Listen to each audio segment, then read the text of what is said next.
Forgot to add myself to the stage, everyone. All right, everyone, this is Tim's New York Giants Straight Talk, powered by Online Big Blue Line LLC, brought to you by, of course, the Mighty FanDuel. FanDuel.com, number one sports book in America.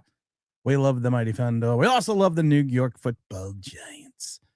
Want to talk about a couple things. We have a new winner in.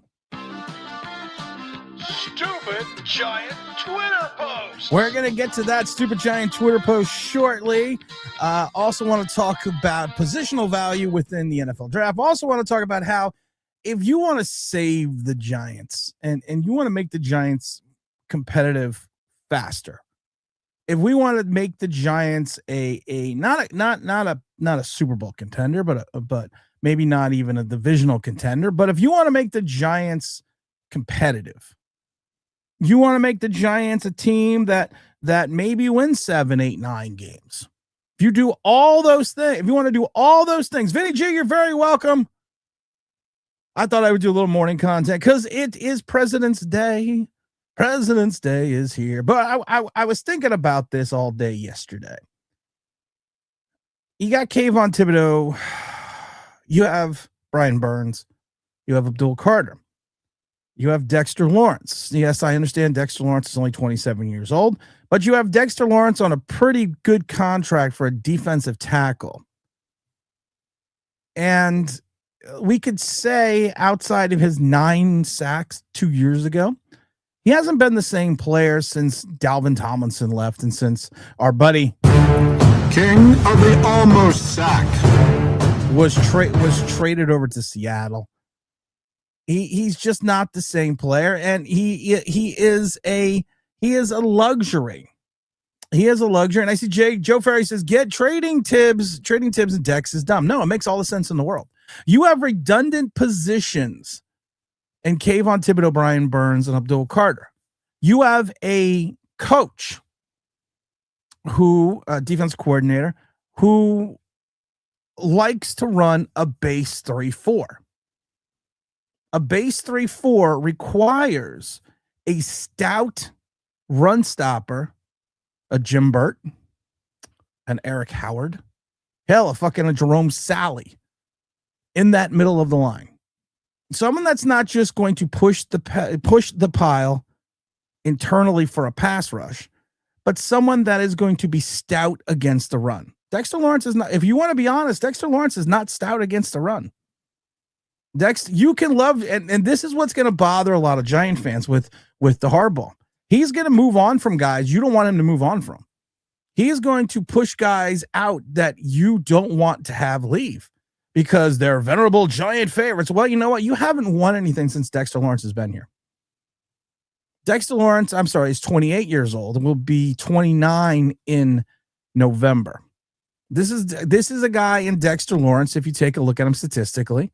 His best season was 22, where he had 68 tackles. But out of those 68 tackles, 35 were solo, 33 were assists. And we've talked about this before, and conventional NFL wisdom tells you when you have more assists than you have solo, or you have an equal amount, you're not leading the point of attack. Last year, he played in a full 17 games, played in over 80% of the snaps. He had 14 solo tackles and 17 assists for a total of 31 tackles. His breakout 9-sack season, he had 44 combined tackles, 23 solo, 21 assists. We've said it before. You want to be that run stopper. You want to be that catalyst. You want to be that Aaron Donald. You're not. A lot of his sacks in that 9-sack season, people don't want to talk about it, came as a defensive end. This is a guy that's played in 109 games. It's 341 tackles, 185 solo, 156 assists, and he only has 40 tackles for losses in 109 games. I'm going to say this again. In 109 games, he has 40 tackles for losses. So we are taking Dexter Lawrence's money and we are basically flushing it down the drain. Because of the fact that if you take a look at what he does and how he plays and what he is positionally, it just doesn't make a lot of sense. His 2026 cap hit is 26.96 million, which ranks him basically as with bonuses and everything, is probably the highest player on the team. So we're paying a guy almost $27 million to be not good, to be not great, and to technically, potentially not even fit in the system itself that we are running, or what Denard Wilson wants to run. What is JG Jam says? Lifelong Giant fan 45 takes. Your take on the subjects are both genius. I'm sorry, and refreshing. Happy things are finally going to go. Happy things are finally right. We're finally going right for the Giants. We're finally heading in that right direction for the New York Football Giants. 100%, 1,000%. But like I said, here's the problem. Here's the issue. Like I said, you have a guy making $27 million who in 107 games has 4 tackles for a loss.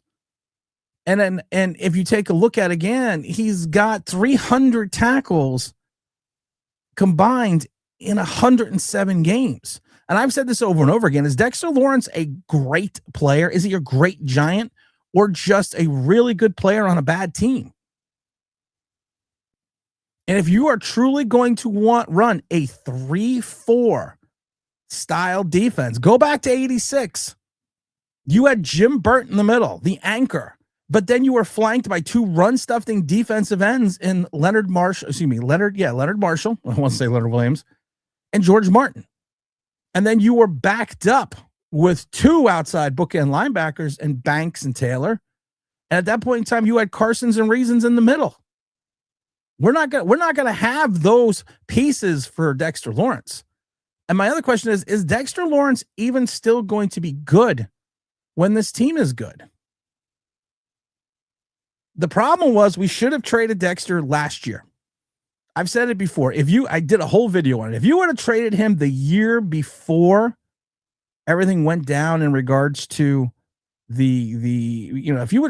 just put this. I did a whole video 12 months ago and said we should have traded him before the beginning of last season. You probably could have got a first-round pick for Dexter Lawrence. You probably could have. But at this salary that he's making now and his production that he is currently involved in, how can you sit there and tell me that Dexter Lawrence is a linchpin for this team? He's a good Giant. He's not a great Giant. They are not going to put him in the Ring of Honor. They're not going to retire his number. And I love it because you have Chode Sports not too long ago. Time to have a conversation about Dexter Lawrence. Well, motherfucker, you're about a year late and $1 short. You could have got a first-round pick for him a year ago. Now, if you got a 2nd and a 5 for Dexter Lawrence, I'd be happy. Because positionally, unless he is proving else, he is not the player that we think he is. He is not the player that, and I love it because we actually compared Dexter Lawrence to Jim Burt. Jim Burt was, everyone remembers the monster stat hit on Jim Burt had. Everyone remembers that. Everyone remembers that big time tackle. Now, they didn't track tackles as I'm not going to say as accurately as they do now, but Jim Burt in 118 games. Now, this is where it's going to get dicey. And this is where people aren't going to like it. Jim Burt in 118 games, that's combined with the New York Giants and the San Francisco 49ers, in 118 games, had 615 tackles. So I'm going to say again, 118 games, he had 615 tackles, almost twice the amount of tackles that Dexter Lawrence has.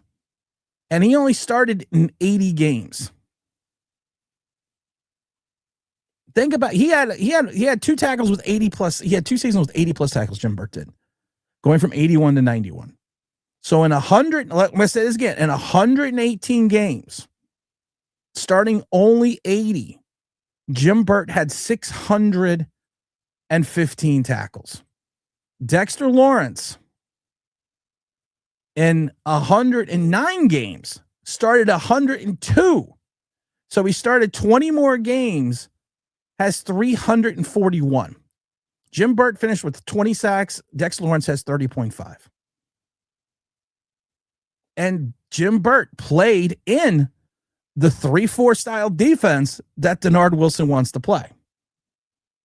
Jim Burt will always be known as the Gatorade man. He'll also always be known on that big hit to Joe Montana. But just think about that for a second. Is Jim Burt a better? So by the logic certain Giant fans have, number 64, Jim Burt, his number should be retired in the rafters.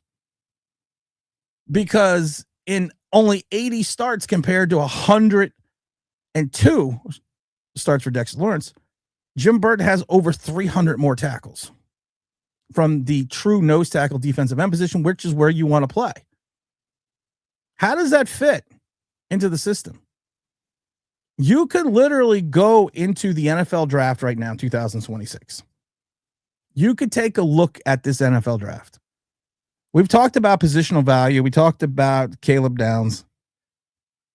And we've talked about guys in this draft that are just that if you truly want to look at these guys, there's guys coming out right now that you could get in the later half of the draft that could probably put up, maybe not the sacks, but probably put up the same numbers as Dexter Lawrence. I love, what's his name? Darnell Jackson over at Florida State. I love it because I've referred to him as a mountain of a man at 6'5", 337. Now the problem is with him, like Dexter Lawrence and most big men, his tackle, his will be nice. We'll just say that his battery runs low at times. So you may have to find some rotational pieces. But there are plenty of guys in this draft. In the later, hell, you took Darius Alexander. I know a lot of people want to say like Peter Woods, but to me, Peter Woods is probably going to line up more on the defensive end side. He'll be on the defensive line, but I do think he's going to be more of a defensive end. If I'm looking for a true stalwart defensive tackle, defensive line, interior defensive lineman, that's what I'm going with. That's what I have to. I have to move on from Dexter Lawrence. And moving on for Dexter Lawrence, I'm saving $24 million. With the $24 million, what am I doing with that $24 million? I'm going out and getting some linebackers. I've already said it. I'm going out and getting Quay Walker. I'm going out to get another inside linebacker who has a different skill set than Bobby Okereke, because I'm not getting rid of Bobby Okereke, but I'm going out and getting Quay Walker. Quay Walker, to me, perfect fit for this Giants. He knows how to tackle. He is known for his ability to wrap up. He is known to be the guy that can follow the ball carrier. Yes, I also like Devin Lloyd. I love Devin Lloyd coming out of college. I wanted Devin Lloyd with Kayvon Thibodeaux, we're going to trade in a minute. But I'm telling you, Quay Walker right now, man, look at what he does. Look at the way he plays. Look how you can complement Bobby Okereke with Quay Walker's skill set. It just makes sense. And he is a guy that knows how to tackle. He is a guy that understands the type of defense that we are going to want to run. And he's 25 years old. 4 straight 100 plus tackle seasons, including 128 this last year. They declined his fifth year option. I want the Giants to trade for Quay Walker back in the offseason. He's probably going to get around $10 million. Prediction is he's going to go back to the Packers, but he fits what the Giants need. You go out and get a true defensive tackle. You then pair them with your undersized defensive ends and Brian Burns and Abdul Carter. And then don't forget, Abdul Carter is one of the reasons why we're trading Kayvon Thibodeaux is we have Abdul Carter under contract technically for 4 more seasons. You're going to have an unrestricted free agent in one of the Ghost Brothers at the end of this season. Why not get? We should have traded Kayvon Thibodeaux last year when value was high before the injury. I never thought you'd get a first-round pick for him, but you could have sold the team, hey, listen, you get this guy, you get him for one more year. And at that point in time, you would have had him for a year and a half. You can decide in a year and a half whether he fits in your system because he doesn't fit with the Giants. But moving on from that, I also like that Sheldon Radkins over at Texas. He's 31 years old, big defensive tackle. Yeah, he only made $5 million last year. But again, he is another guy that fits perfectly into a 3-4 scheme as your oversized defensive nose tackle.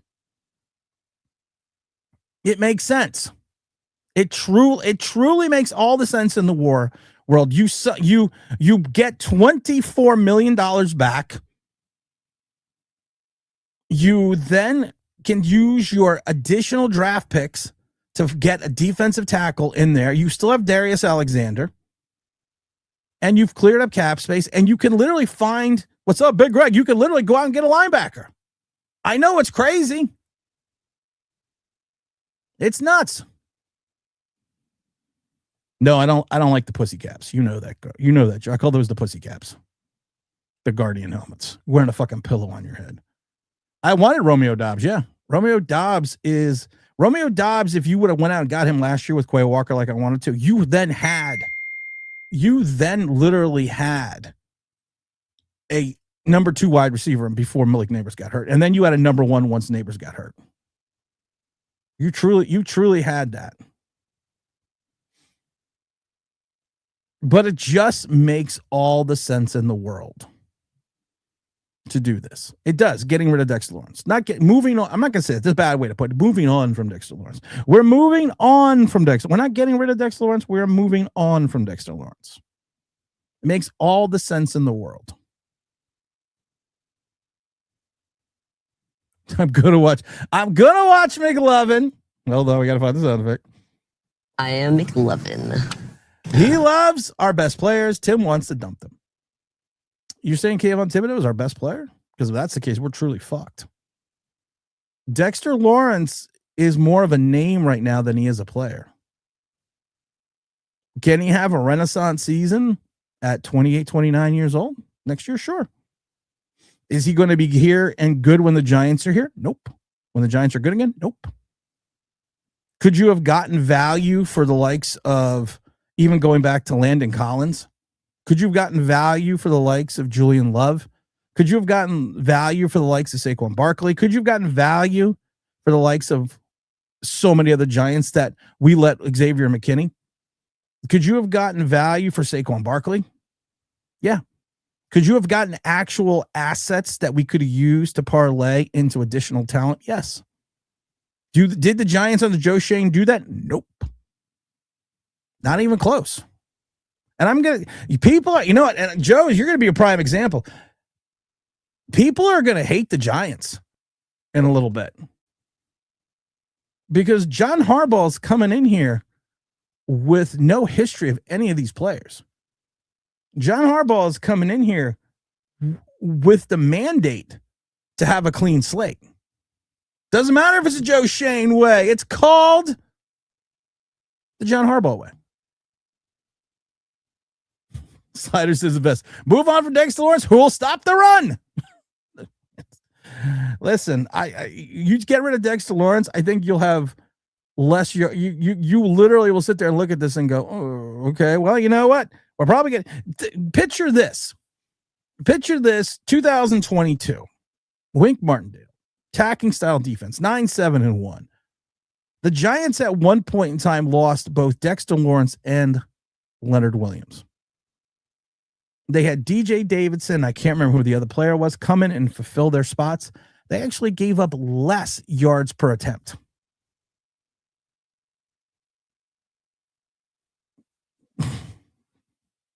Let's talk about that. You actually brought in a rookie and I think it was Ashawn Johnson. You brought in a rookie and another guy, and your yards per attempt against went down. Didn't go up when you lost your two stalwart defensive players. And the thing, like I said, with John Harbaugh is John Harbaugh's coming in here with an edict. Clean house. Get the Giants back to relevance. He has no attachment to any of these players. So he can come in here, look at this squad and say, yes, we need to move on from Kayvon Thibodeaux. He does not fit. Yes, we need to move on from Dexter Lawrence because he does not fit. We need to move on Kayvon Thibodeaux because I have two other redundant, undersized defensive ends, and he does not fit at any type of linebacker position for a 3-4 defense. And like I said, people are going to, I love it. Carl Banks hurt everyone's feelings, especially Dexter. I thought Carl Banks was 100% right. Not because Carl's been on the show a couple times. I thought he was 100% right with Dexter Lawrence. He didn't say anything bad about Dexter Lawrence. He spoke the truth. But like I said, Dexter Lawrence has been around here for such a long time. He is one of the elder statesmen with the Giants. He has this name. He's got the sexy Dexy dance. He's got this. But what he doesn't have, Dexter Lawrence, is a skill set that fit what the Giant defense wants to be if Denard Wilson is going to run a base 3-4. He doesn't fit. Technically, neither do your two defensive ends because you would need more of a Matthias Kiwanuka, a JPP. You would need more of a Strahan type. You would need more of a Tuck. You would need more of an O.C. Humaniora. People forget that last Giant run, they had two defensive ends that had 80-plus tackles. And Matthias Kiwanuka and JPP. That's what you need. You need the ability. And if your defensive ends are not going to have the ability to set the edge and hold on to their assignments in regards to the run, you need some quality outside linebackers and some quality inside linebackers. I found it interesting that everyone in the league knew we're going to run level. You run off tackle on the Giants for the last 5 years. You're going to gain X amount of yards right off the bat. And I never understood why, with that knowledge as a defensive coordinator, you just didn't push the run into the center of the line towards your alleged strength in Dexter Lawrence because he doesn't play the run well. It's not that difficult. NFL football is, I always love it when I tell people what teams are going to do against the Giants and we come back on the Monday and they're like, oh my God, Tim, you got it right. No, I didn't get it right. I'm not that smart, but it's pretty easy to figure out how to run against the Giants. And it's pretty easy to see what their deficiencies are, that even an idiot like me can point out an entire game plan and look like a genius on Monday. But people are like, well, they did exactly everything you said they were going to do. Like I said in the Eagle game, I said, you know what the Eagles are going to do? They are going to limit Jackson Dart, create a bubble around him in the pocket, and do not let him move out, scramble outside the pocket, and make him an NFL passer. Said the same thing against the Vikings. It's not that difficult to figure out. The problem is this: you have a player that is right now. You have a player that's more than a name than a player in Dexter Lawrence. That's what we have. And we do need your J Sports cards, right? We do need another coverage linebacker like Williams or Nick Mitchell. Yeah, we did. I was pissed when Mitchell left that year after the Super Bowl, but I'm not going to get into that. That's just old news. Just think about that for a minute, though. You clear up $20+ million in cap space for Dexter Lawrence. You get assets to build a team around. $21 million. You move on for Kayvon Thibodeaux, you clear up another almost $15 million. So you now have $35 million in additional cap space, plus the $20+ million that we've already, that we got the added $20+ million from them raising the cap space. And I only have like $6-7 million now, but we're still going to move on from guys. So you are literally clearing cap space. You are moving your team into a better direction, and you can start bringing in players without having this feeling. And young fans like Ryan, sure, they're probably going to want these guys to stay because of the fact that that's what they've known. Smart, intelligent fans that are football oriented look at Dexter Lawrence and see a liability. Why do you think teams are not afraid to run at Kayvon Thibodeaux, Brian Burns, or Abdul Carter. I said it before when we drafted Abdul Carter. You know what I'm doing if I am a smart person, a smart defensive corner? I'm running right at my defense. I'm running right at the defensive ends because I know they can't stop the run. I know they're all undersized. And I know if I have a true stalwart left or right tackle, I'm going to plow these guys into fucking next week. And that's just what's been going on with the Giants now forever. It's time to move on from guys. And like I said, you bring in a coach like Harbaugh who has zero connection to these players, zero connection to this franchise. And you look there and you sit there and you say, okay, make my team better. And that's what the Giants need to do. They need to make this team better and go from there and just move towards that direction. Same thing with Kayvon Thibodeaux. Kayvon Thibodeaux coming off another injury. Kayvon Thibodeaux will be 2 years removed from his big sack season. And we talked about his 11.5 sacks. If you truly take a look at Kayvon Thibodeaux's 11.5 sacks, let's look at him for a minute. Because we know this. 6 of them came in 3 games? One of them, or excuse me, the 2 sacks he had versus Seattle. One came on the very first series. One came after the game when the game was over. And he didn't play the run well. And he hasn't played the run well. He hasn't showed any other ability besides being an undersized defensive end. Kayvon Thibodeaux. It made sense, like I said, to trade Kayvon Thibodeaux last year because you could have sold teams, maybe gotten a first or a second, sold them on the fact that, listen, you're going to lock this guy up for a year and a half. You have a year and a half to decide what he is worth to your team, what the value is to your team. But then he gets injured because we don't move on from players. You can go back to Gettleman. And I'm not just blaming Joe Shane. Go back to Gettleman. We don't move on from people. Fuck that. We ain't going to move on from you. We're going to keep you to the very last minute. Then we're going to release you. Then you're going to be good somewhere else. Because we don't want to get assets because we're just going to burn through them anyways because we don't know how to fucking draft. But it just makes all the sense in the world that you hit the like button, that you do this now, save $35 million. You know what you're basically doing? You are replacing Kayvon Thibodeaux with Quay Walker. That's literally like I said, you're probably, Quay is probably going to get 10. You're paying Kayvon 12.5. So you're bringing in a linebacker that we need. And then you are still saving $2 million when you have 2 other redundant players at the position that the guy you just traded is there. Think about that for a second. Just think about that for a second. And then maybe you do trade up and get the likes of a Peter Woods. Maybe you do. He like I said, he is not my stalwart player in the middle, but he's a guy who's athletic, quick first step. Reminds you kind of Dexter Lawrence, a young Dexter Lawrence. But like I said, there are a couple defensive tackles you can get later in this draft that make sense for the Giants, that are big guys that understand that you don't want to get just pushed off the line.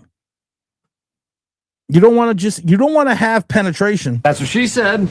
But have that equal nothing and have the running back go right by you. And that's like I said, Jim, we're going to say this again because some of the people that missed. In 109 games, 102 starts, your stalwart defensive tackle, defensive end, whatever you want, defensive tackle, that's what they usually say is. Your stalwart defensive tackle in Dexter Lawrence has 341 combined tackles and 102 starts. In 118 games, 80 starts, Jim Burt had 615 tackles. So he almost doubled the tackle total in 20 less starts. Because his job was to control the center of the line. That was his job, was to control the center of the line. To sit there and stuff anyone that's coming into that middle to clog the middle. You want to clog a drain? You want to clog the middle? You go out and get a Jim Burt. You go out and get an Eric Howard. So my question is, with these stats, does Jim Burt belong in the Ring of Honor for the Giants? I'm gonna say no. I'm gonna have to say no. If you want to laugh, Eric Howard, who played from the Giants from 86 to 94, only has a total of 285 tackles. Eric Howard has 285 tackles and 33 sacks in 11 seasons, and about the same amount of games that Dexter Lawrence has. So Eric Howard's better than Dexter Lawrence?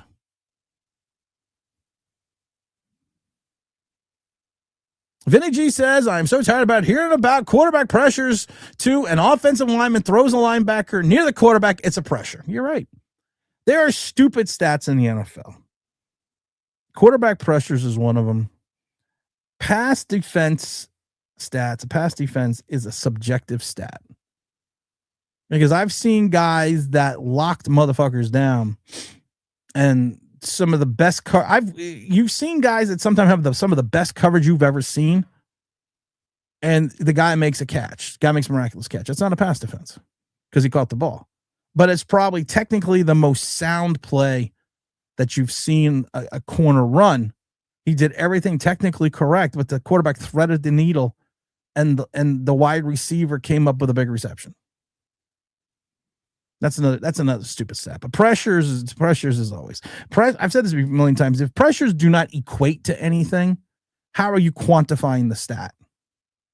If pressures do not, if you tell me that X had 50 pressures and the quarterback completion percentage on those 50 pressures, let's say he was 25 for 50.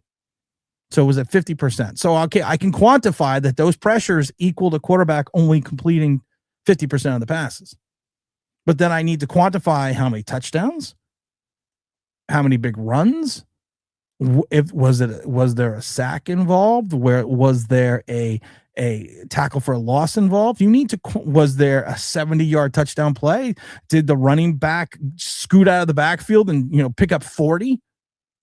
You have to quantify your pressures with something. You can't just say, well, we got a pressure. We got 80 pressures. Well, okay, what is the 80 pressures equal to? And I love it because that to me is a Pro Football Focus stat. That to me is a stat because, like I said, in my time in the NFL, which was probably more before we got really involved in these stats, that it just wasn't a stat that you quantified. And I think that's the I think that's the biggest issue now. We have a lot of these great stats. It's like Amazon and whatever they do with their stats. And, he runs the ball at 54 miles an hour. Okay, that's great. What is that equal to? What does that mean?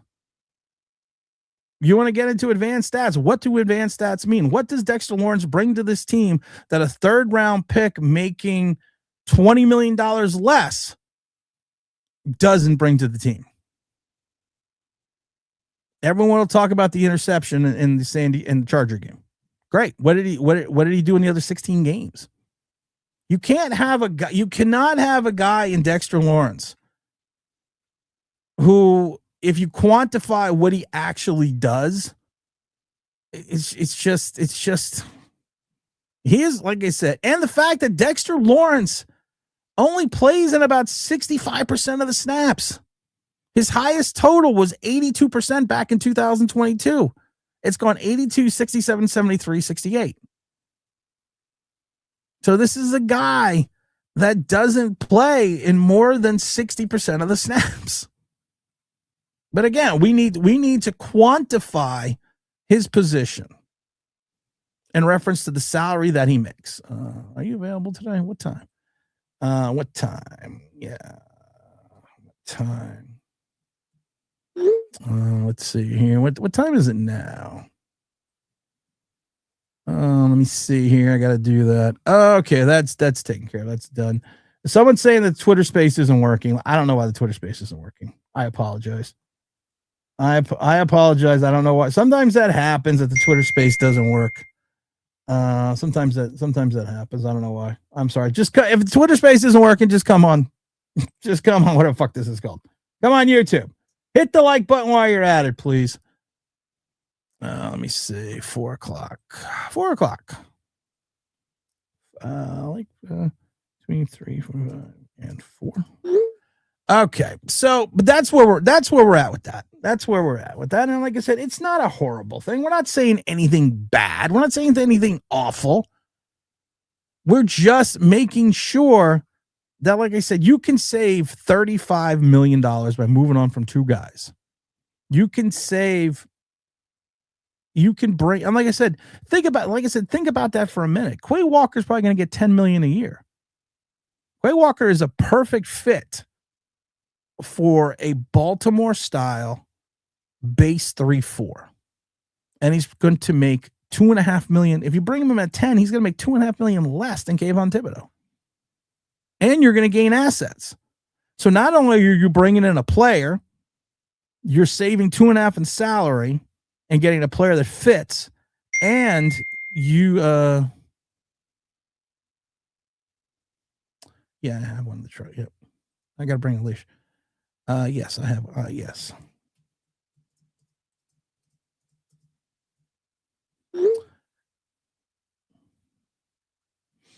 All right, so there we are. It's like, but like I said, getting back to trading Kayvon Thibodeaux, what? Maybe you get a 3rd rounder. Maybe you get a 3rd and a 6th. Value is not there anymore. The moment that you declined to give him a long-term deal after that 5th-year contract, after picking up that 5th-year option, the moment that you declined to give him a deal after the 5th year, instead of going with the 5th-year option, you lost a lot of your leverage the moment you did not trade him last year. So if you get and like I said, he's injured and his production just hasn't been there. So if you get a 3 and a 6 for Kayvon, if you get a 3 and a 6, save $2.5 million and pick up Quay Walker, it's a fucking bonanza. You are literally at this point in time, you're sitting pretty. I saw someone want to trade for Marlon Humphrey. Marlon Humphrey is still on the Ravens. We would literally have to trade for Marlon Humphreys. Now the NFL season doesn't start till March 11th, and he carries a big contract cap number of $26 million in his final year.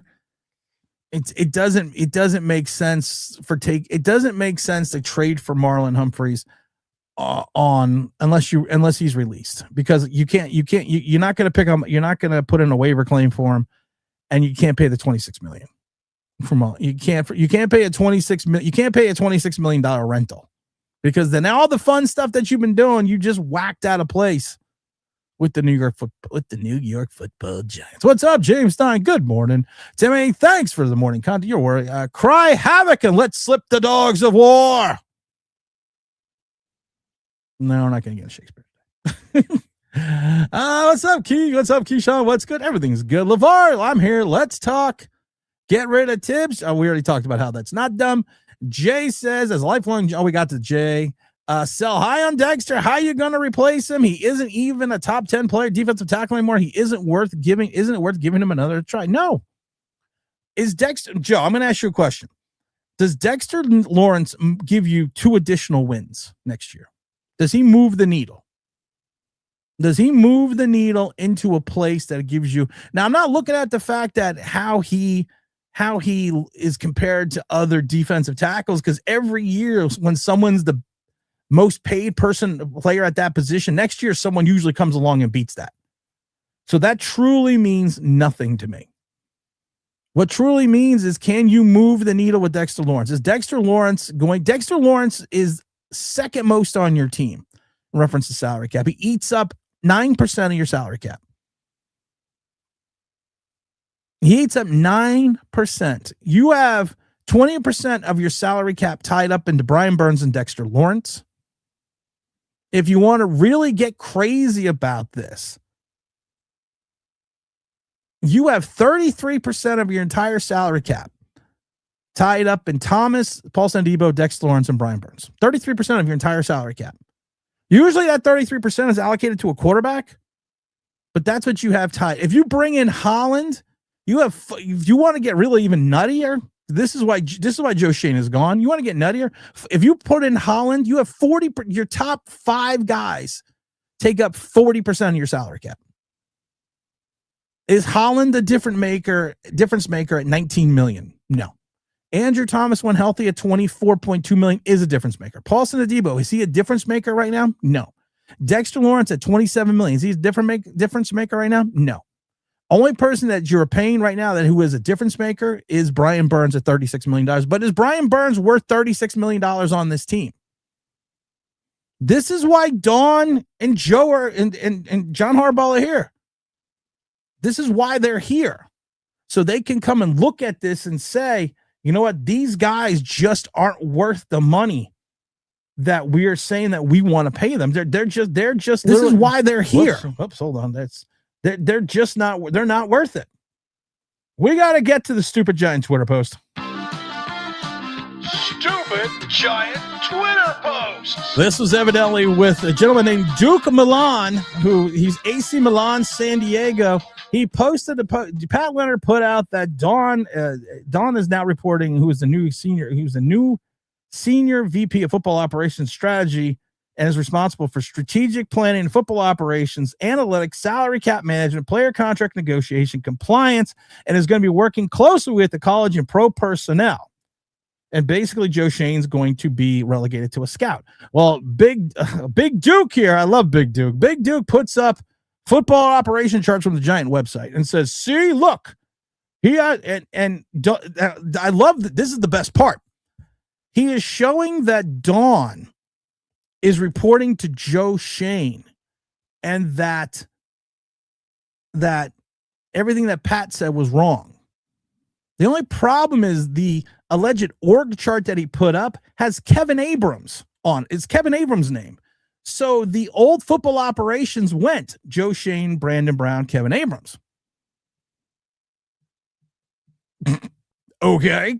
Now this is where this guy is a fucking moron. Where's Dawn's name on this chart? And last time I checked, this was the Giants website. This was not their official internal org chart, because they have those. I've seen them in the NFL. Sometimes there's a difference between what they post online and what there actually is. But even if there was, there's no dotted line. There's just names, and they're showing Kevin Abrams. So who's no longer even with the organization? It's not even with the fucking team. Whose Dawn's position is different then because of this. He is saying, look, you're wrong. She's working for Joe Shane. What a fucking moron. Duke of Milan, you need to learn fucking foot. I'm not even a Pat Leonard fan. But Duke of Milan, you need to learn fucking football. And you can't sit there. That would be like if someone at IBM, the president, let's say the senior vice president of something, got fired at IBM. And you posted the old org chart, the old breakdown, and said, look, this guy used to report to this guy, so this is what it. No. No. If you're going to be stupid, do it on someone else's watch. For the love of God, please. Please. So, of course, Duke of Milan, AC Duke of Milan, or AC Milan, San Diego, you win the New York Giants stupid giant Twitter post. JJ is Tim's burner account. I don't have a burner account. I have enough fucking problems with my regular YouTube account, and I can't get Twitter to work. My Twitter is even frozen. I love it though, because my wife said to me the other day, she goes, you need to have a moderator account. You should set up your own account and make it as a moderator. Great plan. I said, okay. I said, who's going to do that? She's like, well, you are. I'm like, no, I'm not. I'm 100% honest. No, I'm not. That's how that I don't like working as it is. setting up a second account to do work, to do more work, that sounds like work. No, we're not doing that. That's just fucking crazy talk. I can't remember my passwords now. I literally have an Excel spreadsheet titled passwords. Oh my God. I can't get, it's really funny. I can't get into my one Google account because I lost the password and the email is not attached to the password. So people are like, well, why don't you go to the onlineBigBlue@gmail.com account anymore? I was like, because I don't know the password. I don't remember the password. So just go to tim@onlineBigBlue.com. I know that password because it's set up through Microsoft. Vinny G said the Giants have been stuck up for money for years. You're right. Genius and refreshing you are, Tim. We know we all know that. Keyshawn said, Tim, what's going to happen if Jackson Dart isn't the guy? Then what? We're not going to worry about that. We're not going to sit here and tell people what if Jackson Dart's not the guy. I am going to say this about Jackson Dart. Don't do the fucking rodeo riding. I don't know if that video. There's a video of Jackson Dart doing the rodeo, doing the mechanical bull. I don't know if that's real. I don't know if it's AI. Don't do that. Please don't do that, because I don't need you pulling a back muscle. I don't need you slipping a disc. Don't no. Stop. No. That's what, it's one of those things like, Jackson, no. Gotta talk to him like one of my kids. No, don't do that. You're going to get hurt. Listen, you have done everything. John Harbaugh has done everything humanly possible. You brought in Callahan. You brought in Nagy. You brought in guys that are a fit for the way Jackson Dart plays football. You have brought these guys in. Now here's the problem. It's the rest of the Jackson Dart. Whatever tutelage they give him, he is going to have to accept. I can't hear the bullshit. Well, I don't slide because that's the way I play. Okay, well, that's not the way the NFL plays, and this is usually where you end up. Now, it doesn't have 2 bedrooms, but it's got a nice view of the field. So Jackson Dart is going to have to listen to Matt Nagy and Callahan. He's going to have to listen to them. Can he do that? Sure. I think he's young enough. He's a kid. He can do that. But at this point in time, if you don't listen to the people that are here to make you better, listen, I don't need Jackson Dart to be Patrick Mahomes. I don't need him to be Josh Allen to win. I don't need him to be those things. I need him to be a competent NFL quarterback from the pocket. Yes, you can run, you can scramble, you can do all those things you like to do, but I need you at times to have an understanding that you need to play from the pocket.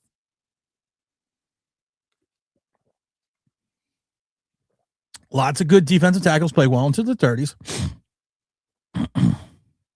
Okay. Tell me their stats. Tell me how many games they played and tell me their stats. And then come back, Joe. AG says George Martin was a good pass rusher, not great against the run. No, George Young was good against the run. George Young was very good against the run. And so was Leonard Marshall. People do not give George. I hate to say it, but I remember George Martin. I remember George Martin. I remember watching George Martin play earlier in his career. I'm not going to say early in his career. I'm not that old. But, well, it's funny. George Martin came in the league in 75. I watched him in 76. George Martin unofficially has 96 tackles and 200 games played. You got to remember, they did not statistically count sacks. Sacks and tackles. But he does have 96. He has 46 official tackles, 96 unofficial tackles. But George Martin was a good player against the run. Don't let anyone tell you not, because I've watched George. I watched George Martin most of his career, so I can tell you this is a guy that was good against the run and equally as adept against the pass. But like I said, they did not officially track tackles and stats. So, it's funny. The official tracking of tackles was not an official statistic till the 2000s. Which is crazy. If you want to think about it. LeVar says, the thing that Dexter is, the team is actually headed in the right direction and it would be suck if he wasn't part of the winning. I don't care. Let's see this LeVar, this is the fan voice. You're the fan, and that's fine. Ryan from Ryan Big Blue Podcast. That's the fan's voice. Chode Sports, that's the fan voice. Well, it'd suck it when we turn this team around and Dexter Lawrence isn't here. Did you think that the reason the turnaround occurred is because Dexter wasn't here? Think about that for a second. What if all of a sudden let's just say all of a sudden, for the sake of argument, you trade Dexter Lawrence and all of a sudden the Giants start playing well. The defense starts coming around.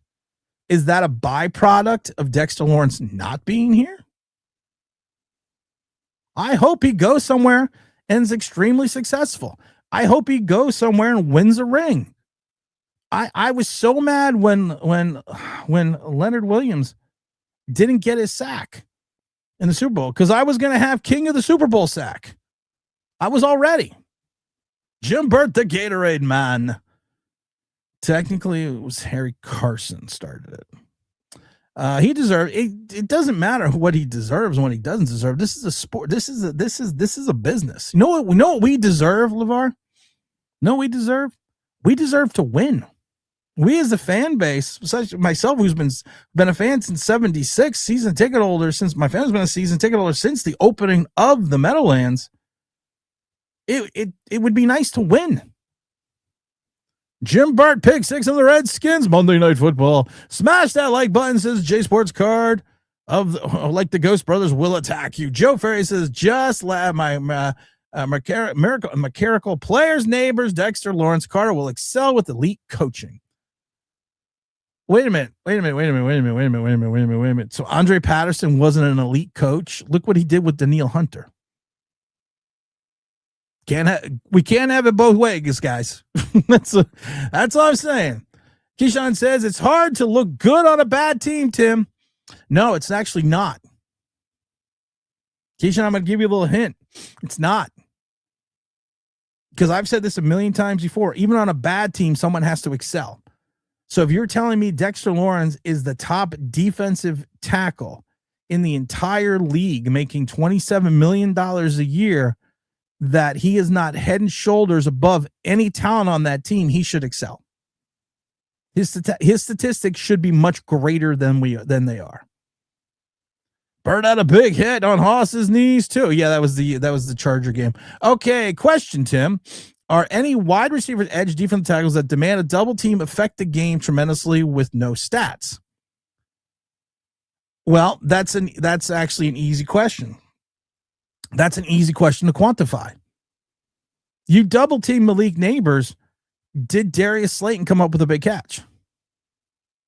That's an easy question to quantify. You double team Brian Burns. Did Kayvon Thibodeaux or Abdul Carter get a tackle, a sack, or a tackle for a loss? That's simple to quantify. Like I said, I love what you listen. If you want to talk about quantification of stats, come at me. Ronnie from Jersey Shore, come at me, bro. Because that's what I did. So it's not that difficult. It's not that difficult to figure out. So if a player demands a double team, that means that you are basically running 9 on 10. So someone should be open. Someone else should make a play. So yes, I can quantify a double team on Malik Neighbors by the success of one of the play that either vis-a-vis the running back, the quarterback, Wanda Robinson, Darius Slayton. I can quantify that easily. Did we see that last year, or did we see production go down when we could not over target the last season and a half Malik Neighbors? Boom! Fucking math. Quay Walker, baby. Get the big run stuffers in the middle and let the linebackers go after their quarterback. Run the 3-4, man. You want to run the 3-4? No, it'd be beneficial running that 3-4 defense. I was thinking about this. Put Brian Burns in more of a stand-up position. Most of the majority of Brian Burns' stats came from him with his hands in the dirt. Run a true 3-4 defense. Get yourself, and I've said this before, get yourself an actual defensive end. Get yourself an actual run-stopping defensive end. Use your positions as rotational positions at times for stopping the run. And use it as a rotational position and then move Brian Burns and and yes, you could do it on run snaps, or excuse me, passing snaps, and move him to the outside linebacker position and let him rush from the right side linebacker position. Let's do that. And I love it just when someone was talking about Calais Campbell. So Calais Campbell, who is in his 18th season at 39 years old, is a better player right now than Dexter Lawrence. So, and he's getting $20 million less. But get yourself a true run stuffing defensive end. Get yourself a true guy that understands how to hold on to the point of attack. Use then Brian Burns as a rotational pass rusher, either from the left defensive inside, or put him as the right stand-up linebacker, outside linebacker, and have him rush that way. And then you can still have Quay Walker, because everyone loves Pro Football Focus. Quay Walker has one of the best pass rush wins ratios in the league.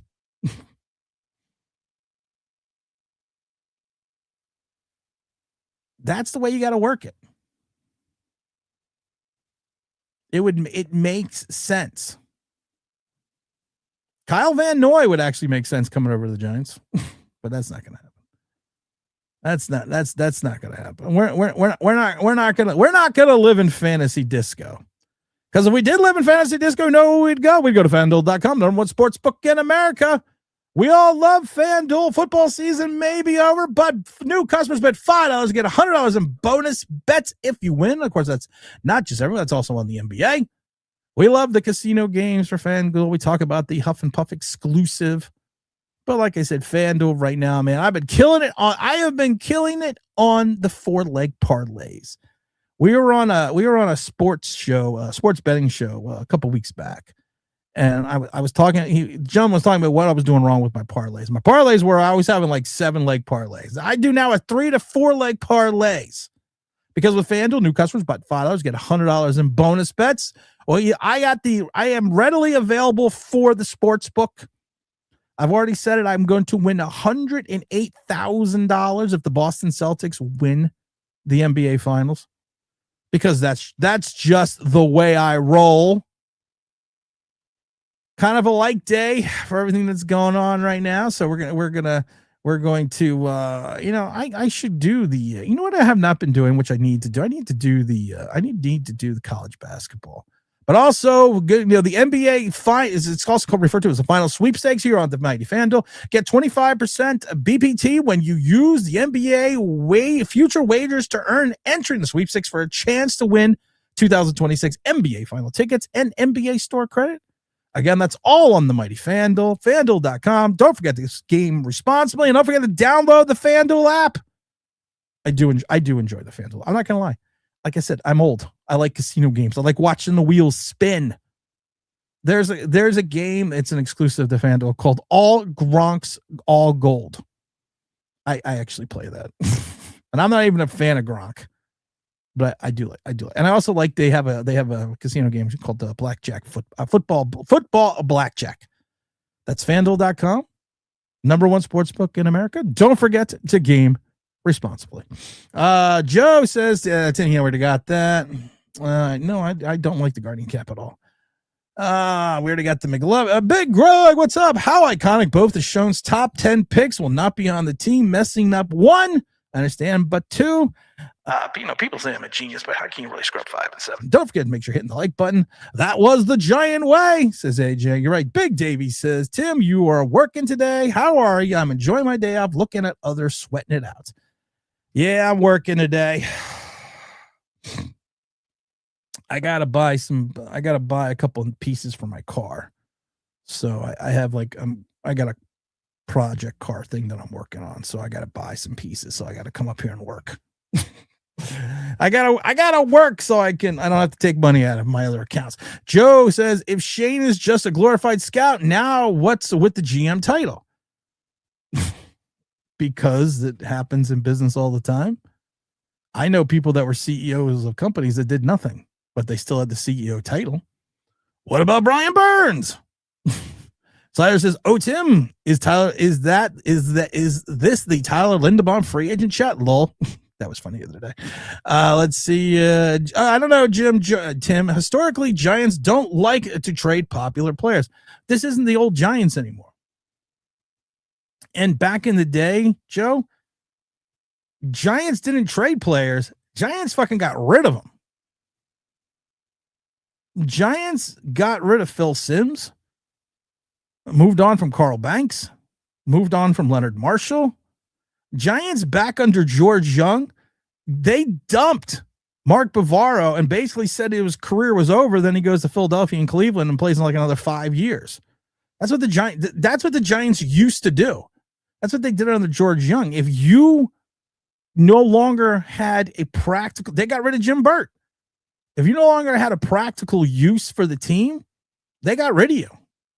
No ifs, ands, or buts. They dumped your ass. And moved on.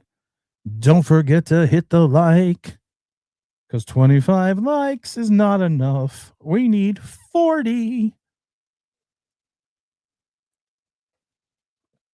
Get me 40 likes, and I'll stop singing. Skyline says, Tyreek Hill got released by the Dolphins. Tim, what do you think? Tyreek Hill, great player, coming off an injury, knucklehead. I do not think that John Harbaugh is going to tolerate knuckleheadedness. That's a new word. He's not going to tolerate knuckleheadedness. Sorry. This is also a good lineman. There is some good linebackers in this draft.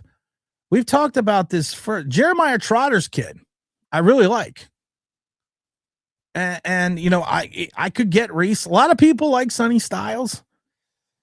I cannot take Sonny Styles. I can't take him at 5. I wish I could. I also can't take another player at 5 who we did a whole video on. Sonny Styles, I could take outside the 10. Honestly, Reese and Bailey, I think, are better than Sonny Styles. But I like CJ Allen out of Georgia. I know a lot of people just don't like those Georgia players. I like Josiah Trotter. The kid's a thumper. There's the kid York out of Texas A&M.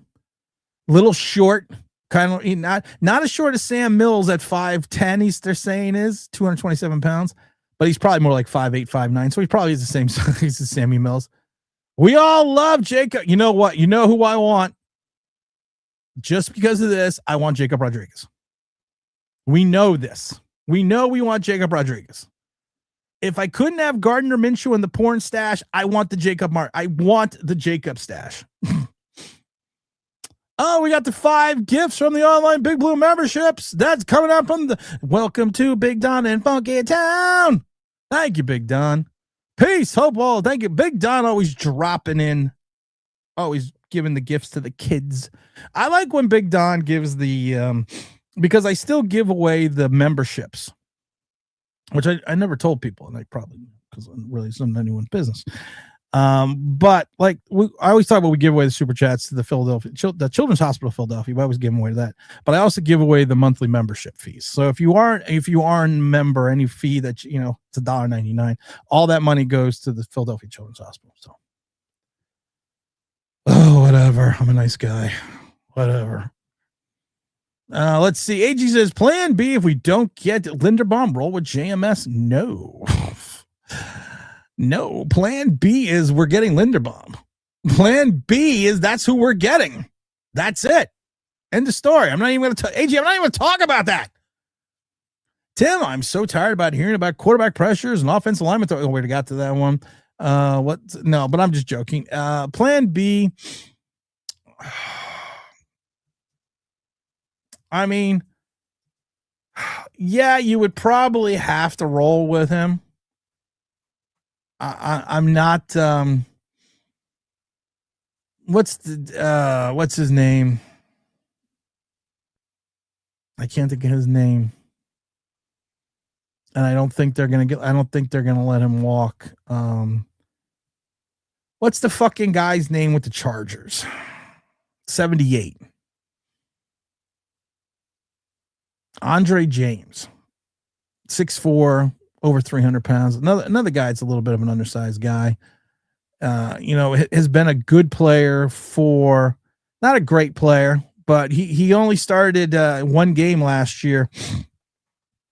I think he would be a good rotational guy. Out of 106 starts, I think he's played he started 106 game. I think he's played like in 60 something starts. He is a guy that, like I said, is a good swing guy. He started his career as a tackle.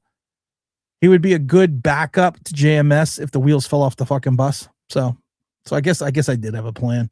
Hell yes for me. Jim Burrs also wrecked Joe Montana in that playoff game. Oh yeah. How come you don't have any pics or Cam Scat? How come you don't have any pictures of Cam Scatterbo or Jackson Dart? Because they haven't done shit. Not that difficult to figure out. Do something and you make it up on the wall. I got so much other stuff to put up on the wall. Do something, you do something good, and you do something good, and you get up on the mighty wall. So Jackson Dart, I'm not gonna, because we go all the way up. That's what she said. We go all the way up the wall. That was that's the Malik Willis photo that someone drew for me. That's OBJ in the catch. That's Rosie Brown. That's what's his name? That's Mr. Bradshaw. That's Plax. That is the skull cap that, or I should rephrase, that is a skull cap that was worn, and those are the pictures worn by Jason Pierre-Paul during his final game with the New York Football Giants. That was his skull cap. Those are pictures of him. Those are, you can't see him that well, but those are pictures of him talking to me and giving me the skull cap. It was his last game. I was yelling at him on the sidelines, "Hey, when the game's over, could I get your hat?" And he was like, "Yeah," which I was kind of shocked. And he came over, and then he remembered. He came over at the end of the game and he gave me a skull cap. So, and there's a whole bunch of other stuff on the other side, but the camera doesn't rotate that far. Now that I've screwed up the camera, Dave, you do something good, you make the Hall of Fame. You make the Wall of Fame. We aren't winning. No more pressures mean shit. Keyshawn says, Tariq Hill's a free agent, but he'll request too much money. If he comes here, likely he'll go back to Kansas City. I think he's going to go back to Kansas City. That's actually a good point. But I don't see him, like I said, I don't see John Harbaugh at this point of his career putting up with the knuckleheadedness of Tariq Hill. Juan says, if the Giants haven't blown the Daniel Jones decision, this team would have been competent. Yeah, you would have been. You're right. You're not wrong. Let's see here. If we nail every position of need in free agency, is Jordan Tyson on the table? Ooh. If Jordan Tyson's injuries scare the shit out of me. I'm not gonna lie. His injury history scares the bejesus out of me. So if you're telling me if we nail free agency at 5, and Cardinal Tate is there, yeah, I would take Tate. I would take a wide receiver at 5 if we, it's a good way to put it. If we nail free agency, if we get ourselves a linebacker, a center. See, the problem is this. What is nailing free agency? Because think about it. We need, just starting from the defense and going from the defensive line downward. We need a true run stuffing defensive tackle and defensive end. We need at least 3 linebackers. We potentially need a slot corner and a starting CB2. We probably could use 2 new safeties. Going into the offensive mindset, you're probably going to need 2 guards and a right tackle and a center. You're going to need, you still need a bell cow running back. You need a wide receiver 2 to go alongside Malik Neighbors, and you have to hope Malik Neighbors comes back. You might need a slot unless you overpay for Wandale Robinson. And I don't know what the tight end position is yet. There's too many question marks everywhere. So what would be nailing the draft? What would be nailing free agency? That's what she said. That's a good question. Abdul Carter is our all-pro almost sacker. You're right. Ding, ding, ding, ding, ding, ding. There we go. Pressures leading to international grounding is just as good as a sack. That's a good one. It equals to King of the almost sack. Let's see. Your Slash says Dexter manhandles interior lineman, doesn't make a play. Oh, the man gets handled by the third string defense lineman. That's what he brings in. Smarter, tough, and dependable. No more of that crap. James Stein says pressures do not mean a thing. A sack, on the other hand, can stop a team cold and keep them from scoring points. That is why sacks means to me. Jay Sports Guard says, I never want to hear those 3 words again. Joe also says, no pressures are nice, but shouldn't be celebrated. Let's see here. For $10 million, I would do it, but I think he might want to take advantage of Dart's contract. We can keep both. 10 million, I would do what? I must have missed something there, brother. So let me know what you're talking about. Let's see here. Juan says Giants had to pick and choose not paying guys, and they gave a crazy $160 million contract to an average quarterback. You're right. I've seen enough of Keyshawn running uphill like a madman. Containment isn't his vocabulary. I wouldn't give Dex away, but if I could get it first, bye, bro. You're not going to get it. You could have gotten it first a year and a half ago for Dexter Lawrence. You mean you're tired of seeing this? You're tired of seeing Kayvon Thibodeaux being blocked by a quarterback? And Swift ran for like 35 yards on that play. Oh, that was a good one. Actually made me laugh. That one made me laugh. Oh my God. Clown, that was funny. You'll damage Thibs' future media prospects. 4th for Kayvon Thibodeaux as a guess. I doubt anyone pays the 3rd. I would do a 4th and a 6th for Kayvon, and I would potentially make the 4th a conditional 3rd. I do think someone would do that and reference the amount of playing time. And you could do the same thing with Dexter Lawrence. You want to give me a 2 and a 5 for Dexter and make it a conditional number 1, depending on certain variables. I'd do that as well. And I just picked up 4. I just saved $35 million, picked up 4 draft assets to replace the 3rd round pick that we lost. And I could bring in additional guys of free agency. And I know I could bring in a linebacker that's going to make less than Kayvon Thibodeaux and still save money and have a player. And that's the thing that kills me with trading Kayvon Thibodeaux. You can take that salary, bring in a linebacker, still save money, and have 2 draft assets. Why wouldn't we do that again? I forget. Yep, Kayvon Thibodeaux is an all-pro interview, but that's about it. You got that right. Let's see here. What are replacing Dexter with the value that's not there? We said this. We said this before. 2022. Even going back 2022.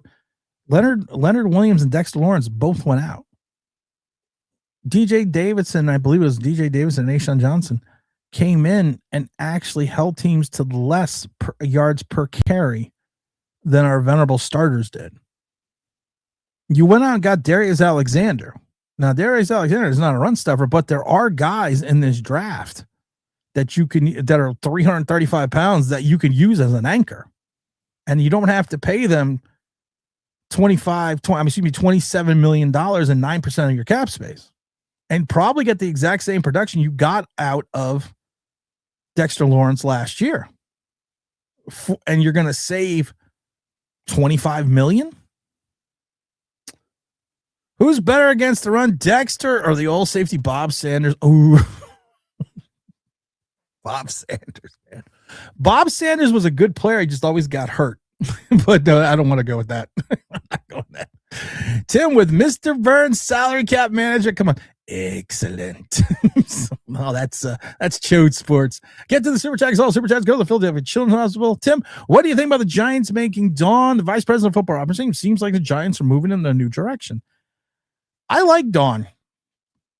I think she's a good pick. I think she's a good fit. I think Dawn, in my mind, what do I do with my phone? God damn, I lost my phone. It's got to be around here somewhere because I keep getting text messages, but I lost my phone.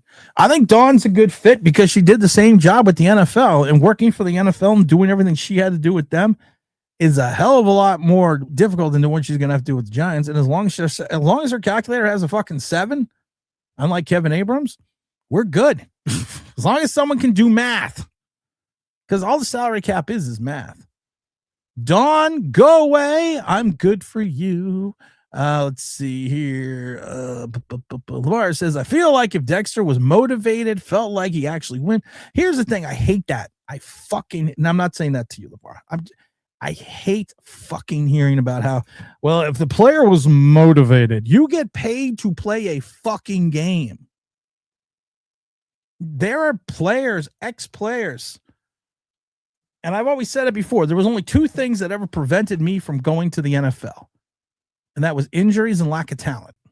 Those are the only 2 things that prevented me from playing in the NFL. But there are players such as myself and other people out there, even fringe guys, that would kill to be in the position and be motivated to make $27 fucking million a year. If you are not motivated to play a children's game and make $27 million a year, I will fucking cut your ass.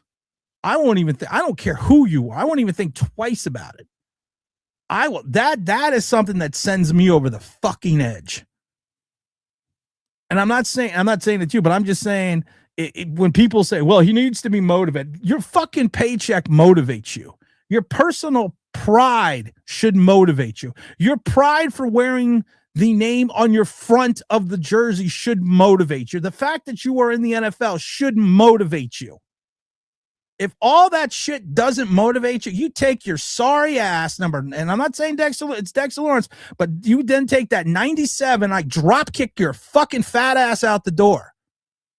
Because if you're not motivated to play for New York City, the New York Football Giants, you're not motivated to play for the name on the front of the jersey, you're not motivated to play for your contract, you're not motivated to play for the fans, you don't deserve to be in fucking football.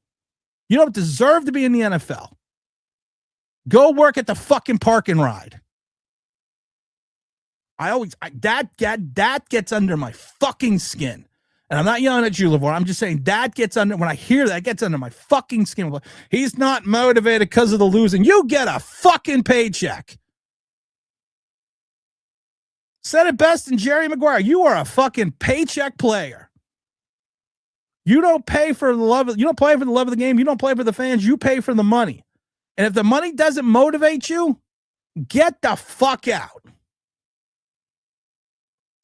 Funky town. Some of the college kids are getting paid millions. I have zero sympathy now hearing about the motivation. I don't want to hear about motivation ever again. Like, you go back to the NBA, the NIL deals is just fucked sports. There are kids that are in college playing basketball that do not, because of the NIL deals, do not come out because they will make more money playing in college than they would in the NBA as a second round pick. Motivation.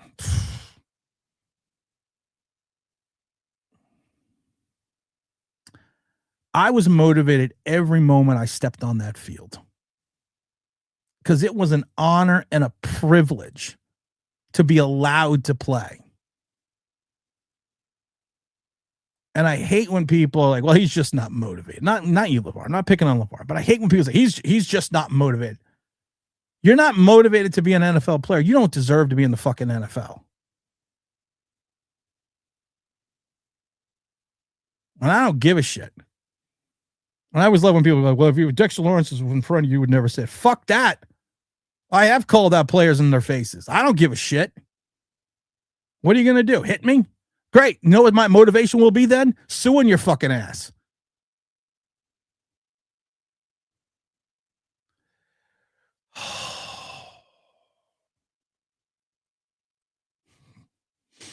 Now I got to calm down a minute.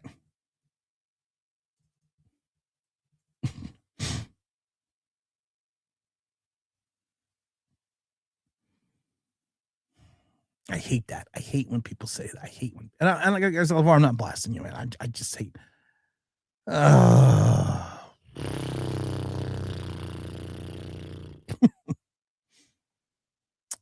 I saw someone ask me a George Martin question. What school? I think someone asked me. I don't hate you, Joe. I love you, Joe. I love you, brother. I love everybody. I love my wife. I can't find it. George Martin went to Oregon. I remember that. I love you, Joe. I hear you. Your boy Malik Willis is the new Miami Dolphins. Now they're talking about him going to Pittsburgh. There's so many teams that want him. It's not even funny. Vinny G says, Darts better stay away from those fireworks on the 4th of July and the ATVs. In the modern NFL history, pass-heavy NFL defensive tackles aren't the stat machines. Their production is measured by impact. Joe. I can't today with you, man. I can't today with you.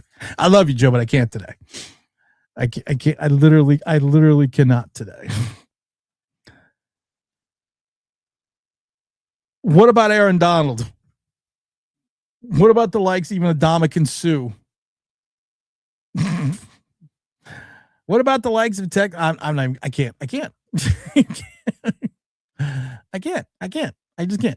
I agree with you. It's time we move on from talent and use the money elsewhere. Darn, Malik Willis is going to get a shot as a starter, some dough. He's come a long way. The Titans wouldn't let him throw a forward pass. Well, that's why I don't like Mike Vrabel. Mike Vrabel basically told Malik Willis, and this is all been documented, that in his rookie, because Malik Willis played every preseason game his rookie season, and Mike Vrabel says, you are not allowed to leave the pocket. You're telling a guy who comes from Liberty, whose entire career has been about running and going outside of the pocket, and you told him, you're not allowed to throw outside the pocket. Big Funky Town says, play some Helldivers 2, take some bats down, Tim. Yeah, we might. We might. No, the kid and I are going out later.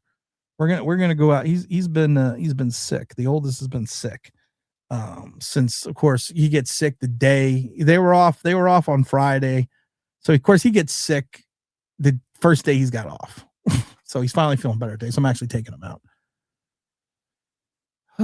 Kareem, I saw Kareem. Where's Kareem? How's it going, brother?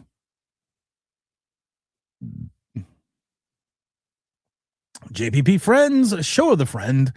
I love JPP. I love JPP coming out of South Florida. Like I said, JPP was one of those players, because my seats are basically very close and I'm always on the sideline. So JPP was one of those guys for years, since he's been a Giant, that I used to talk to and fuck with. And he was one of those guys that would come over. And, he'd come over and, because, especially I'd get there early because I was like standing on the sideline. So I'd get there early and I would hang out, and JPP would always come over and say hello, when we were there. So he was one of those guys that was just, he was always a personable guy. And like I said, and, his last game of the season, I really wanted his last game of the Giants. I really wanted, and it was a New Year's Eve game. And I've showed the pictures before. It was like -7 before it kicked off, and it was against the Washington Redskins. And we literally, we were freezing, but we stayed the entire game. We stayed on the field the entire game. And that's why it was such a great honor when I asked him, can I, and I'm not a guy that's big on autographs. I'm not a guy that's big on like, taking pictures with people. I'm not big on that.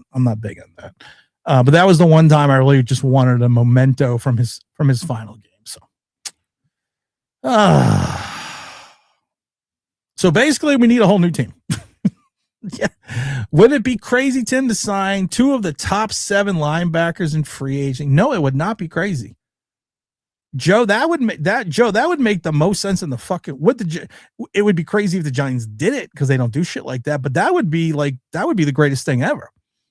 You can literally then fix your linebacker. Well, listen, if you take a look at the market value for Bobby Okereke 3 years ago, we overpaid him by like $6 million, $6 million a year. You take a look at what the Bears played 2 off the ball linebackers with similar skill set. The 2 of the guys they signed equaled the same salary as Bobby Okereke. We overpaid from Bobby Okereke. And that's why I think a lot of people now want to move on from him. But the problem is this. I still think if you quantify the savings and that you received for moving on from him and equal the value of the salary of the player that you're going to potentially slot into that position, it doesn't make sense. I don't think there's a Bobby Okereke out there outside of a couple top players. And if we did sign one of the top 2 linebackers, like if we got Devin Lloyd and Quay Walker and you have Bobby Okereke and then you bring back McFadden, you have a hellacious starting 4 if you use Brian Burns as a rotational player between the defensive end and the right outside linebacker rush position. You are hellacious in that linebacking core, which will help with your deficiencies in reference to Brian Burns and Abdul Carter. So basically we need a whole new team. Yeah, basically. Let's see here. Really, no excuse not being motivated in the NFL. Cream, everyone. We all appreciate Funky Town. I think Deonte Banks is the only guy not to be motivated. I think he's the lack of effort or motivation anywhere else. You know, the problem with Deonte Banks is I don't think he thinks he belongs. I don't think he has imposter syndrome, and I'm not going to get involved because we don't have 40 likes. We had 40 likes. I would give you my whole psychological breakdown because I did take 3.5 years of psychology in college, and I like to brag about that. I was 8 or 12 credits away from my degree, getting a degree in psychology. I was never going to get a degree in psychology, but I think his problem is this. It's not that he's lost motivation. He's lost confidence. He's lost confidence in his ability, and he's lost confidence or perceived what he thinks is confidence from the team. And I think that's I think that's one of his biggest issues. Jar said, making obscene money, not motivation. When you play for a contact sport, you have to be motivated or else you're going to get fucked up. No, that's not true. Honestly, that's not true. I've seen people put in, that's why they also call it a paycheck player, because you don't play with heart. You just play for the paycheck. That is the ultimate definition of a paycheck player. It's not free. It's brought to you by the Mighty Vandal. Vandal.com, number sportsbook. Preach it, Tim. That's what we did. I wasn't motivated and I lost my park and ride job. I always love people like, where do you come up with this shit? I don't know. When I go into the rant, I kind of zone out. So I never really know where I wake up from in the rant. Like oh. Hit the like button, guys. We have 80 something plus people watching. We're at 36 likes. Let's get to 40 likes. Where's James? I think James is working. He was off the other day. Tim, I think said this word motivation comes from within, not others. What they say or what they do. It's what's in you. So if you're not motivated, go home. That's a great way to put it. It's a great way to put it. Motivation comes from within. If you don't have motivation within yourself to be the best of something, then you don't. And there are plenty of players that rely on talent. There was a great speech in the movie The Natural when Roy Hobbs' dad is talking to Roy Hobbs, and he tells Roy, talent's not enough. Anyone can rely on talent, but talent fades. Talent's never enough. And that's where I get mad at some players. Vinny G says, Tim, what do you think about the Ravens fullback with Scat behind him in the I formation? I don't like it. Picard's not coming here. Or Ricardo, whatever his name is, he's not coming here. I don't like it. I don't like it because it doesn't fit what the Giants may be wanting. I don't know what the Giants are going to want to do, but maybe what they're doing. You seem to have found Joe Shane's burner account on Twitter. Go get me my coffee. Joe Shane, of course, as we said it before, has a new role within the New York Football Giants. Here, Mr. Harbaugh, one black, two sugars. And if you wait later on, I will run out and get your car for you, John. Just make sure that we have Joe Shane has got so many jobs here at the New York Football Giants. It's unbelievable. I see the Knicks #1 seed by the end of March. Book it. I wish I saw that, Frank. I didn't say. Hey, Tim, just joined. What did I miss? You missed a lot. Mr. Samuel says, Tim, Giants are winning the Super Bowl next year. Just trying to set realistic expectations. It would have been more realistic if you told me they were winning the NHL Cup, Stanley Cup, and college football, and the Super Bowl. Now, Super Bowl champion Celtics. Timmy's I get paid. I'm not gonna lie, I get paid. Tim, who do you blame for the loss? Is it more Mike Vrabel or is it more Josh McDaniels for not being creative with the play calling scheme? I don't blame either of them. I give all the credit in the world to the defense in Seattle because the Seattle defense had the best defense in the league, and you could see that. You could see they truly had a dominant defense. Last thing I want to talk about is Timmy's getting brand new green egg with the grills and 100 offset smoker. Oh, the big green egg's awesome. Ceramic grill. I've had them for years. I got the large egg and I got a small egg. And I'm a good egg. Last thing I want to talk about is Caleb Downs real quick. Because I got a lot of flack for saying you cannot, positional value-wise, you cannot take Caleb Downs. Even though I broke it down vis-a-vis NFL history and broke it down positionally and broke it down vis-a-vis the draft. And that if you go back into modern NFL history, the only safety taken the highest safety ever taken was second overall back in 1967 with Benny Barnes. And that was to the Packers. That was in 67. Steve Tolver went fourth overall to the Bengals in 70. Sean Taylor went fifth overall to the Skins back in 2004. Eric Berry went fifth overall in 2010. Outside of the top 10, who were notable players, Jamal Adams went sixth, three-time Pro Bowler. We all know about that. Roy Williams. People forget Roy Williams was a five-time Pro Bowler with the Cowboys back in 2000, starting in 2002 when he was taken eighth overall. But they changed the rules. They changed a lot of the rules in reference to what defensive backs and safeties can do, and that kind of limited his impact, and he got traded. And Mark Barron went seventh overall in 2012 with the Buccaneers. Barry was probably the best safety out of the bunch. His career was ended because of, I can't remember when he had leukemia or cancer. I don't remember, but the guy was a five-time Pro Bowler, three-time All-Pro, 2010's All-Decade Team, Super Bowl champion, but he was a guy that was an impact player right away. And I love it because people are like going, no, you got to look at like Kyle Hamilton. You got to look at, Eric Reed and people were naming all these guys. And I kept asking people, where were these people taken in the draft?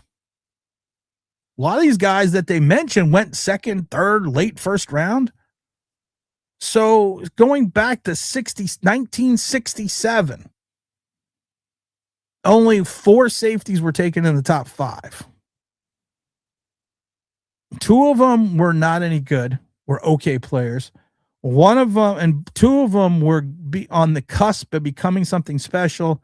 1 had the disease, and Sean Taylor had the tragic incident in his house, being murdered. So positional value wise, I cannot take Caleb Downs at 5. And I love when people go, well, I hate positional value because you should go by best player available. Best player available is a great concept when you're a winning team and you don't need anything. Does taking Caleb Downs move the needle on the Giants in reference to the win total? No. Will he have an immediate impact that will change the course of games at the safety position? No.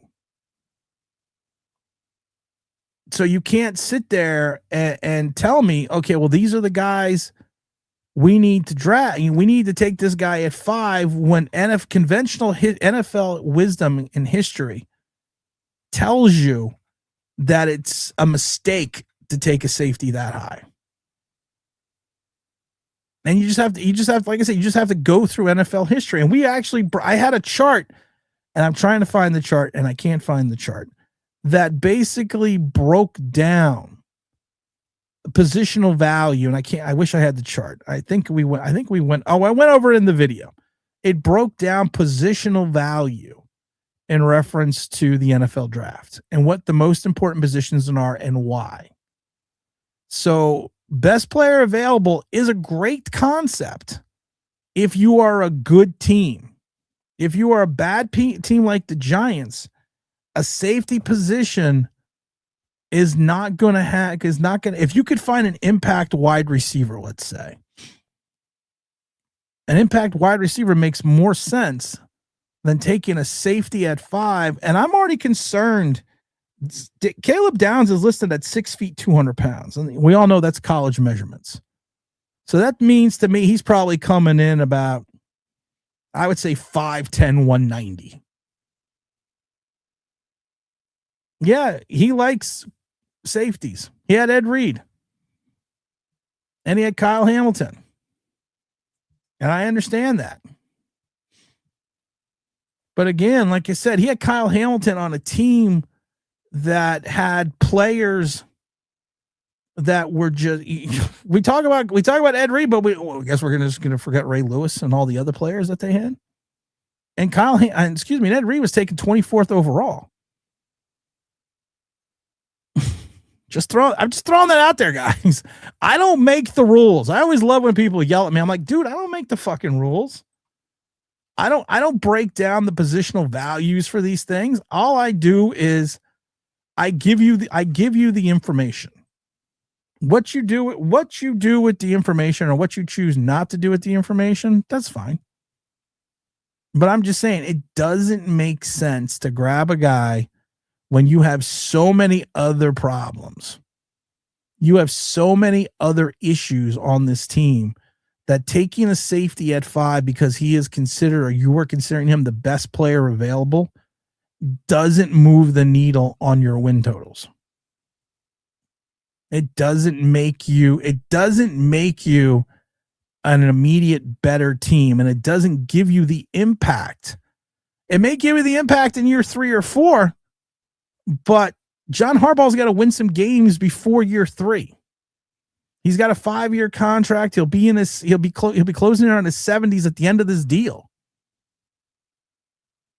So we got to look at it from the perspective of finding the right players for this team, finding the best players for the fit of this team, and kind of moving on from there.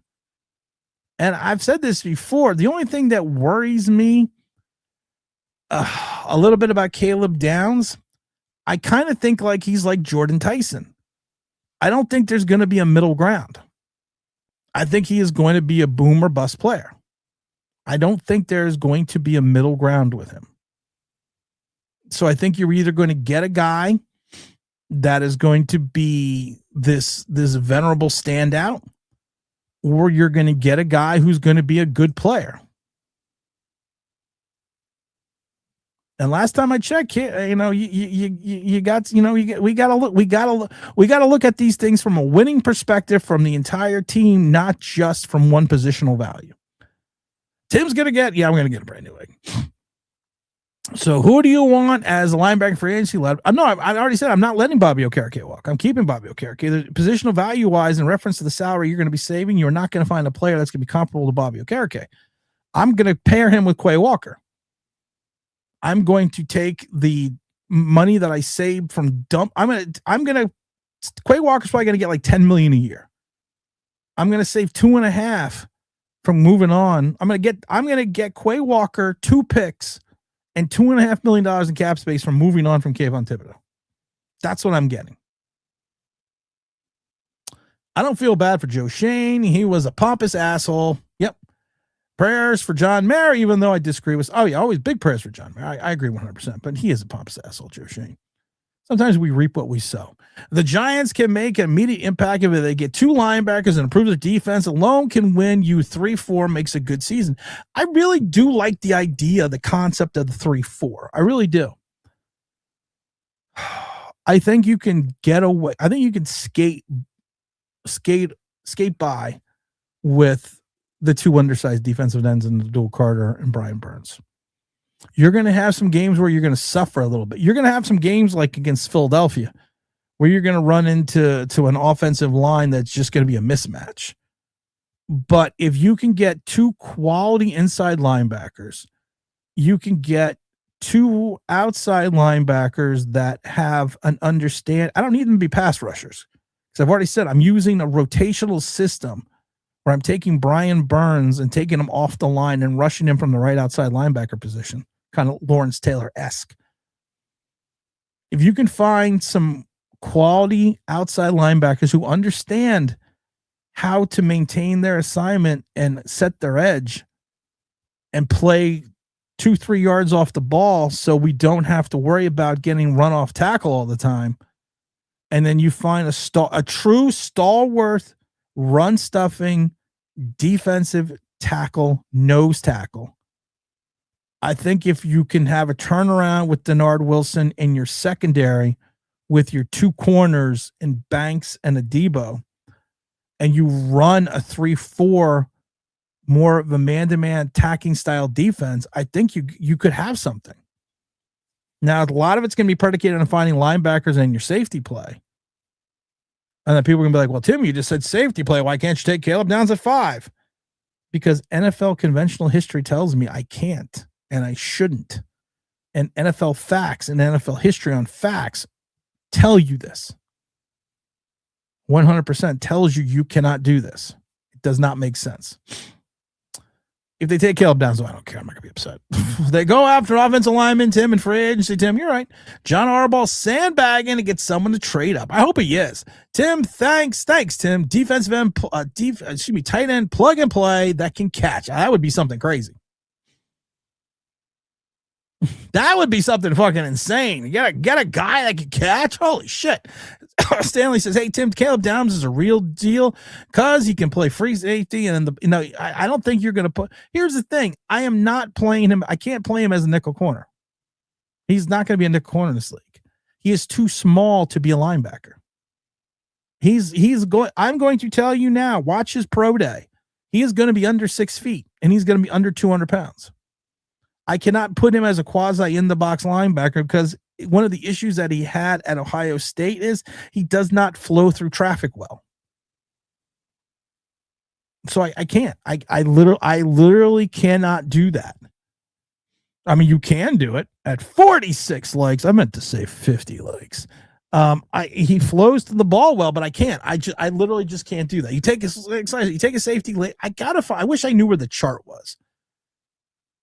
I'm trying to find this damn chart I had. Someone that worked in the league for years sent me a chart, and I don't know what I did with it. And this chart was, I had the chart on Saturday. Hold on. Let me go back to my Saturday. And he gave me this chart, and this chart was a great breakdown of positional value that has been handed through the NFL and used in the NFL, and he broke it down statistically for me. So the video went out Sunday, so that means I did it on Saturday. It means I must have did it on Saturday, so I need to go to my Saturday file. Let's see if I can find this chart he sent me, because it was a great chart. And this gentleman broke it down for me.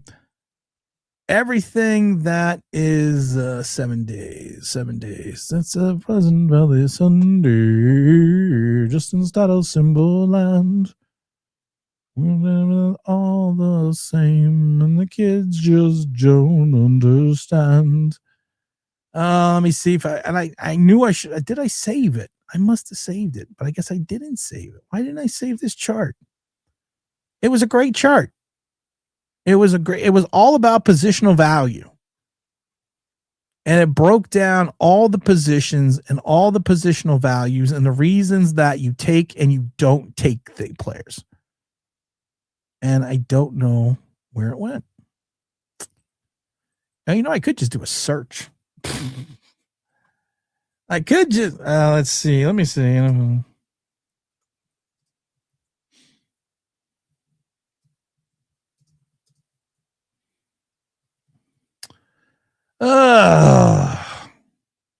Hate this. Okay, found it. All right. I found it. He broke it down into two, or I should rephrase this. He broke it down into tiers for me. And the tiers were very easily decided. And he broke it down in reference to the positional value in regards to the draft. Tier 1, which he referred to as game-changing positions, will always be your quarterback. Quarterback is always number 1. An edge rusher would be number 2, and then your left tackle. That would be tier 1 of draft positional value. Tier 2, which referred to as high impact players, it would be wide receiver, corner, and which I didn't agree with, but he was like interior defensive lineman or defensive tackle. I don't agree with it. Tier 3, which would be kind of stay away from, but you never take high in the draft, is going to be an off the ball linebacker, interior lineman as a guard, and a safety. And tier 4, which is the lowest positional value, which I don't agree with now because I think this moved up. You got to remember, this is a guy that's been in the league for years. He went running back and tight end. So if you ranked up going back to the early 2000s, positional value ranking in reference to the amount of the positions taken, it's quarterback, edge, offensive tackle, wide receiver, cornerback, defensive tackle, safety is 7, interior lineman, linebackers, tight end, and running back. That to me breaks down everything that we've talked about before in regards to positional value and why you cannot take a safety that high.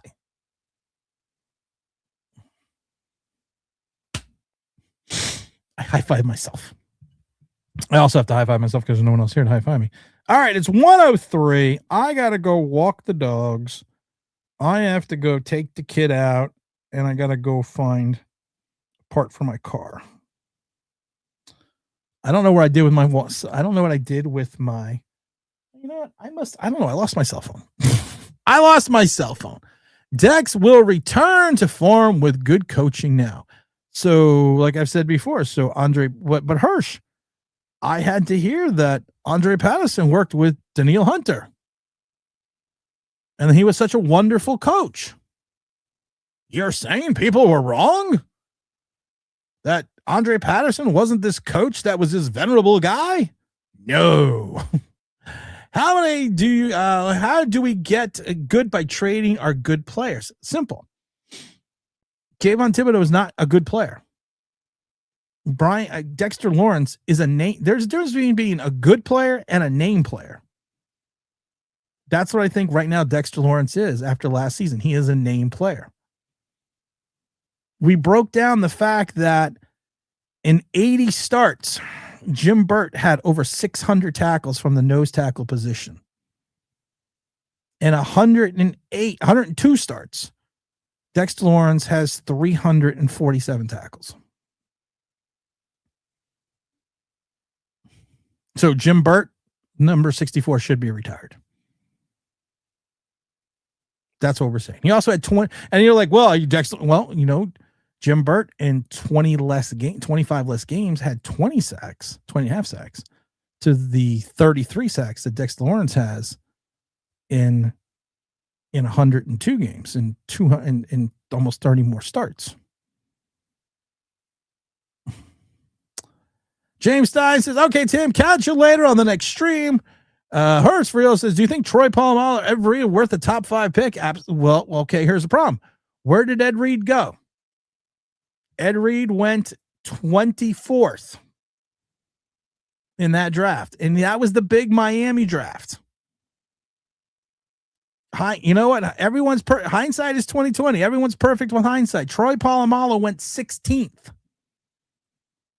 Where did they go in regards to, wait for it, positional value? So going by this, and I'm not picking on yours, but going by that logic, Joe Montana, who went in the 5th round, should have been first overall in the 79 draft. Hindsight's 2020, man. Hindsight's always perfect. But how many players were taken in the top 10 from the safety position that didn't pan out?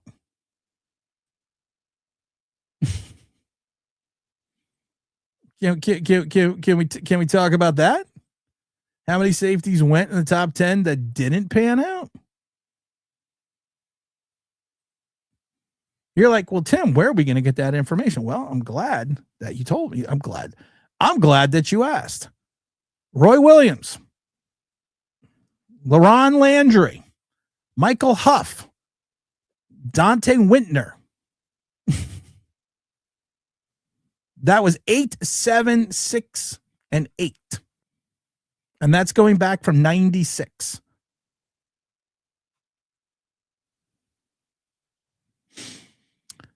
Come on, guys. We're a big-time show now. Yeah. So Tom Brady should have went first overall as well. Or did they go that because that's where they were drafted to go because of the way they came out? What's up, Marvin? Or just leave him, pal.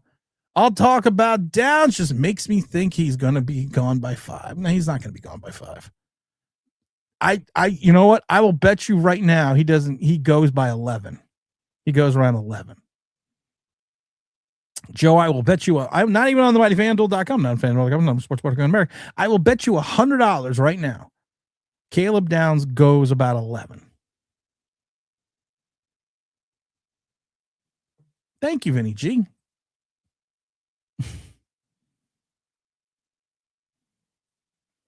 Yes, Antonio Whitfield is smaller than Brown. What does that have to mean?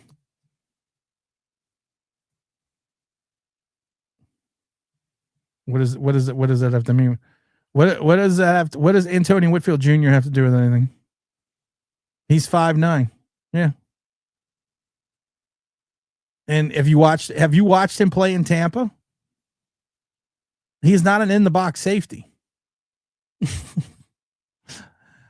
He is a strong safety, but he's I'm not even going to get into that. I'm not even going to get into that. $100?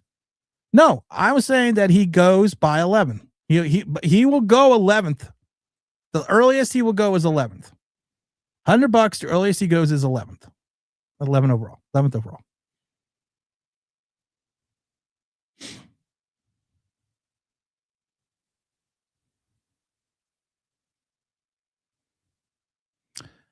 Bad. This is how we get in trouble, Winston. This is how Giants got in trouble. Saquon Barkley, best player available, 2nd overall.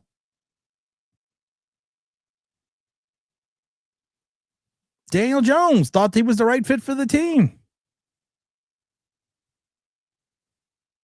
Oh, I think he goes in the 1st round, but I think the earliest he goes is 11.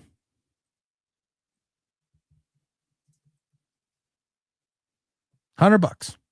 $100, Joe. It shouldn't even be anything to think about. If you truly think he is this player, you could say he'd go 6 to Dallas. I think he goes I think I should rephrase. I think he goes between 10 and 11. I think he either goes to the Bengals or Miami. I didn't even look at the positions.